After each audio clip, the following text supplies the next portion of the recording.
Video like जरूर कर लीजिए और ऐसे वीडियो लगातार फ्री में पाने के लिए चैनल को तुरंत सब्सक्राइब कर लीजिए और बेल आइकन को जरूर टैप कर लीजिए ताकि आगे भी सारे वीडियो आपको मिलते रहे। यूट्यूब में फॉलो करते हैं तो प्लीज ये वाला फ्री टेलीग्राम चैनल जरूर ज्वाइन कर लीजिएगा। सारे नोटिफिकेशन सारे अपडेट यहीं पे आते हैं, ध्यान रखिए।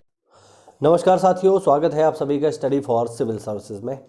ये है हमारी ज्योग्राफी क्लास जिसमें हम पढ़ रहे हैं वर्ल्ड ज्योग्राफी और ये सेक्शन है हमारा कॉस्मोस द यूनिवर्स का। और इसमें जो अभी टॉपिक चल रहा है वो है सोलर सिस्टम और सोलर सिस्टम में जो टॉपिक हम डिस्कस कर रहे हैं वो है पृथ्वी। अच्छा, पृथ्वी के बारे में कुछ इंपॉर्टेंट फैक्ट्स को आज हम डिस्कस करेंगे। यहाँ पर देखिए, ये जो यहाँ पर बॉक्स आप देख रहे हैं इसमें काफ़ी इंपॉर्टेंट जानकारी है पृथ्वी के बारे में। सबसे पहला पॉइंट यहाँ पर आप देख पाएंगे यह है आकृति। ठीक है, यहाँ पर आप देखोगे आकृति के बारे में तो हो सकता है कहीं आपको दिखे कि पृथ्वी की आकृति जो है दीर्घवृत्ताकार है, कहीं कोई बोले संतरे के समान है, कोई बोले अंडाकार है। बट एक्चुअल में इसका जो सही आकृति है धरती की, जो एनसीईआरटी में लिखी हुई है और उसी को आयोग भी मानता है, वो है जियोइड। ध्यान रखना, ठीक है। धरती की आकृति कैसी है? ये जियोइड है, ठीक है। बाकी धरती का कोई भी शेप जो आपको लोग बता रहे हैं वो सही नहीं है। धरती की जो सही आकृति है वो है जियोइड। आगे देखते हैं, अगला पॉइंट है अक्ष ध्रुवीय व्यास। ये है साथियों 12,714 किलोमीटर। भूमध्य रेखीय व्यास कितना है? 12,756 किलोमीटर। भूमध्य रेखीय व्यास ज़्यादा है और ध्रुवीय व्यास थोड़ा सा कम है। इसका क्या मतलब है? जरा मैं आपको एक डायग्राम समझाता हूँ। जैसे इसको आप ऐसे समझो, ये है हमारी, इससे नहीं, चलिए मैं बनाता हूँ। ये है हमारी पृथ्वी, ठीक है। अब पृथ्वी में ये वाला जो स्पेस है ये भूमध्य रेखीय व्यास, तो ऑब्वियस बात है ये ज़्यादा है। आप देख लो यहाँ पे, है ना। और ये जो स्थान आप देखेंगे यहाँ पर, ये जो आपको दिखाई देगा ऊपर की तरफ, ध्रुवों की तरफ, ये वाला, ठीक है। तो अगर आप इसको ऐसे करके नापोगे तो ये थोड़ा सा कम मिलेगा। उसका रीज़न क्या है कि धरती ध्रुवों पर चपटी है। तो वही चीज़ यहाँ पर आप देख पा रहे हैं कि जो ध्रुवीय व्यास है वो है 12,714 और भूमध्य रेखीय व्यास है 12,756, ठीक है। कभी कभार इनका अंतर भी पूछ लेता है तो ध्यान रखना कि अंतर इनका कितना है, ठीक है। 56 में से 14 घटा दो, बेसिकली आंसर आ जाएगा। आगे देखो, आगे ध्रुवीय परिधि घेरा, ये है 40,008 किलोमीटर और विषुवतीय रेखीय परिधि है हमारी 40,075 किलोमीटर, ठीक है। ध्यान रखना। धरती का द्रव्यमान कितना है ये भी देख लो, तो ये है 5.97 इंटू 10⁻24 टन। और हमारी धरती पर जलीय भाग कितना है? तो ये है 71%। स्थलीय भाग कितना है? ये है 29%।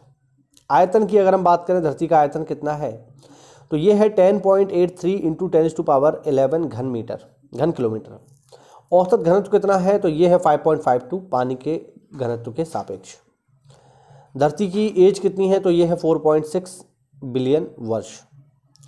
धरातल का क्षेत्रफल कितना है? 51.1 करोड़ वर्ग किलोमीटर। परिभ्रमण काल कितना है धरती का, यानी वो समय जो धरती अपनी धुरी पर घूमने में लेती है उसे बोलते हैं परिभ्रमण। वो है 23 घंटे 56 मिनट 4 सेकंड। और दूसरा है परिक्रमण, यानी वह समय जो धरती सूर्य का चक्कर लगाने में लेती है, तो वो है 365 दिन 5 घंटे 48 मिनट और 46 सेकंड, ठीक है। आगे देखो, अगला पॉइंट, भाभी तुम गमा। आगे है साथियों, देखिए यहाँ पर देखें पृथ्वी का परिक्रमण वेग, ठीक है। यानी पृथ्वी जो सूर्य की परिक्रमा लगा रही है वो किस स्पीड से लगा रही है, काफ़ी इंपॉर्टेंट फैक्ट है, ध्यान रखना। तो पृथ्वी की जो परिक्रमा लगाई जा रही है, मतलब पृथ्वी जो सूर्य की परिक्रमा लगा रही है वो लगा रही है 29.8 किलोमीटर प्रति सेकंड की गति से, यानी ये बहुत ज़्यादा है। 1 सेकंड में धरती जो है 29.8 किलोमीटर की दूरी तय कर रही है। आगे देखो, जा भाग। आगे देखिए, सूर्य से न्यूनतम दूरी धरती की ये है 14.70 करोड़ किलोमीटर और अधिकतम दूरी है 15.21 किलोमीटर। और जो औसत दूरी है यही आपको याद रखनी है, यह है 14.98 करोड़ किलोमीटर। चंद्रमा कितना दूर है हमसे, यानी धरती से? तो ये है 3,84,400 किलोमीटर करीब करीब, मतलब 3,84,000 है, बट एग्जैक्ट जो नंबर है वो है 3,084, मतलब 3,84,400, बट इतने से भी कम चल जाएगा, कोई दिक्कत नहीं है। आगे है समुद्र तल से सर्वाधिक ऊंचाई पर स्थित जो पॉइंट है वो है माउंट एवरेस्ट 8,848 मीटर पे, और सबसे गहराई वाला पॉइंट है 11,033 मीटर पे मारियाना ट्रेंच, दुनिया का सबसे गहरा स्थान, ठीक है। आगे देखते हैं, आगे सूर्य से दूरी के हिसाब से पृथ्वी तीसरा ग्रह है, आकार में यह 5वां सबसे बड़ा ग्रह है। यह ध्रुवों के पास थोड़ी चपटी है, यही कारण है कि इसका आकार भूआब यानी जियोइड कहलाता है। ठीक है, भूआब का अर्थ है पृथ्वी के समान आकृति। चलिए आगे देखो, आगे है जीवन के लिए अनुकूल परिस्थितियां संभवतः केवल पृथ्वी पर ही पाई जाती हैं। पृथ्वी ना तो अधिक गर्म है ना ही अधिक ठंडी। यहाँ पानी एवं वायु उपस्थित है जो हमारे जीवन के लिए आवश्यक है। वायु में जीवन के लिए आवश्यक गैसें जैसे ऑक्सीजन मौजूद है। इन्हीं कारणों से पृथ्वी सौरमंडल का सबसे अद्भुत ग्रह है। अंतरिक्ष से देखने पर धरती नीले रंग की दिखाई देती है क्योंकि इसकी 2/3 सतह पर पानी है, इस वजह से इसको नीला ग्रह कहते हैं। आगे देखो, आगे देखिए साथियों, पृथ्वी शुक्र और मंगल के बीच में स्थित है। पृथ्वी पर जीवन इस पर पाई जाने वाली पारिस्थितिकी के कारण है, यानी इकोलॉजी के कारण है। पारिस्थितिकी के कारण ही पृथ्वी को ग्रीन प्लैनेट की संज्ञा दी गई है, यानी हरित ग्रह है बेसिकली। यूनानी दार्शनिक अरस्तु ने अपनी पुस्तक ऑन द हेवंस के द्वितीय खंड में, ये ध्यान रखना कि द्वितीय खंड के 14वें अध्याय में स्पष्ट किया है कि पृथ्वी लक्षज गोलाभ यानी ऑब्सोलेट स्फेरॉइड के सर्वाधिक निकट है। इस आकृति को जियोइड भी कहा जाता है। पृथ्वी को अपने अक्ष पर 23.5 डिग्री झुकी हुई है और इस झुके हुए अक्ष के सहारे ही पृथ्वी अपनी धुरी पर लगभग 1000 मील प्रति घंटे की रफ्तार से चक्कर लगाती है। अपने अक्ष पर एक पूरा चक्कर करने में से 24 घंटे लगते हैं, यानी अपनी धुरी पर जिस रफ्तार से घूम रही है वो भी बहुत ज़्यादा है, 1000 मील प्रति घंटा। अपने अक्ष पर घूमने के कारण ही धरती पर जो है दिन और रात की घटना होती है। ठीक है, ध्यान रखना, क्योंकि धरती अपने अक्ष के सहारे घूम रही है, इसी वजह से धरती पर होते हैं दिन और रात। जो हिस्सा सूर्य के सामने होता है वहाँ पर दिन होता है और जो सूर्य से पीछे होता है वहाँ पर रात होती है। ठीक है, आगे देखो, आगे देखिए, 21 मार्च तथा 23 सितंबर की तिथियों को दो बार सूर्य विषुवत रेखा पर सीधा चमकता है। 21 मार्च और 23 सितंबर तक सूर्य विषुवत तथा कर्क रेखा के मध्य 6 माह रहता है। इस समय उत्तरी गोलार्ध में ग्रीष्म ऋतु तथा दक्षिणी गोलार्ध में शीत ऋतु होती है।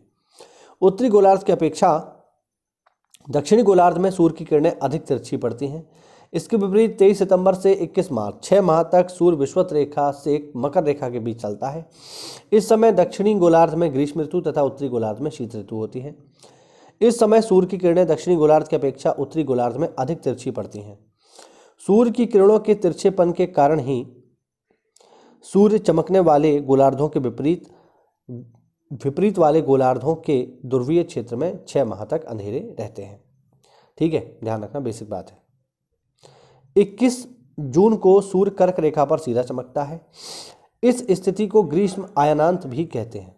ठीक है, 22 दिसंबर को सूर्य मकर रेखा पर सीधा चमकता है। इसको क्या बोलते हैं? इसको बोलते हैं विंटर सॉलिस्टिस यानी शीत आयनांत। ठीक है ना, ध्यान रखना। आगे देखो, आगे है पृथ्वी के घूर्णन से उत्पन्न अपकेंद्रीय बल विषुवत रेखा पर सर्वाधिक होता है। पृथ्वी के चुंबकीय क्षेत्र का अक्ष अलग अलग क्षेत्रों में अलग अलग होता है। उत्तरी ध्रुव में पृथ्वी का चुंबकीय ध्रुव उत्तरी कनाडा के क्वीन एलिजाबेथ द्वीप पर उत्तरी ध्रुव से 1300 किलोमीटर की दूरी पर स्थित है। पृथ्वी की चुंबकीय विषुवत रेखा दक्षिण भारत के थुम्बा के अति निकट से गुजरती है। इसीलिए उपग्रह प्रक्षेपण हेतु उपयुक्त मानकर यहाँ पर Thumba equatorial rocket launch station की स्थापना की गई है। यह केरल के तिरुवनंतपुरम जिले में स्थित है। आगे देखते हैं जरा। पृथ्वी की संरचना की कठोर आंतरिक क्रोड एवं मेंटल तथा, देखो इसको, इस वाले पॉइंट को देखो। पृथ्वी की संरचना जो है वो कठोर तथा इसका जो कोर और मेंटल के बीच जो है वहाँ पर लोहा और निकिल की संयुक्त रूप से लगभग 2260 किलोमीटर मोटी एक लिक्विड परत है जिसे भारी क्रोड कहा जाता है।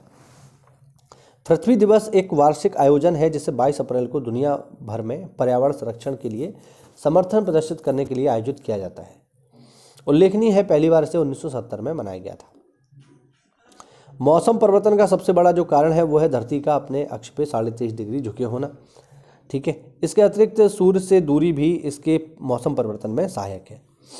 ठीक है, आगे देखो, बाकी ये पॉइंट हमने पढ़ ही लिया कि 2 बार 21 मार्च और 23 सितंबर को भूमध्य रेखा पर सीधा चमकता है। ठीक है, एक चीज़ और देख लो यहाँ पर इंपॉर्टेंट है, पृथ्वी के चारों ओर घूमने वाले कृत्रिम उपग्रह के बाहर अगर हम कोई वस्तु गिराएंगे तो वो वस्तु उपग्रह के समान ही धरती के चारों ओर चक्कर काटने लगेगी।